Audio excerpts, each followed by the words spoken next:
baganda bange dunia gwetutte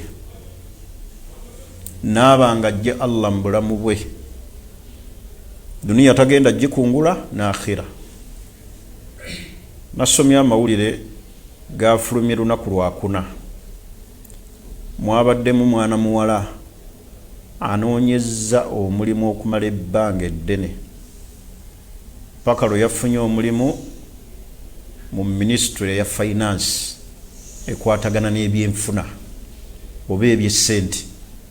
Olwaleero lwe yazze ku mulimu ne bamukakasa nti enkyokeera okukola agenda kukola mu finance mu kitongole ekyettereekerero ly'essente.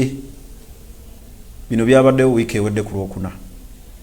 Naye lwe bamuwadde omulimu okukola ne bamugamba nti enkyakeero tandika okukola, ne bamuga ogenda kukola booti ne booti, kino kyekifo kye wogenda okutuulanga.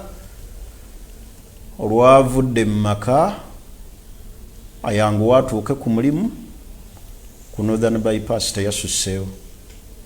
Olwaleero lwafunye omulimu enkya n'ekifo kye bamulaze nti wano ogenda otuula ogenda nga kukola booti okwatibwa kino bwe buno bwe buvunaanyizibwa bwo.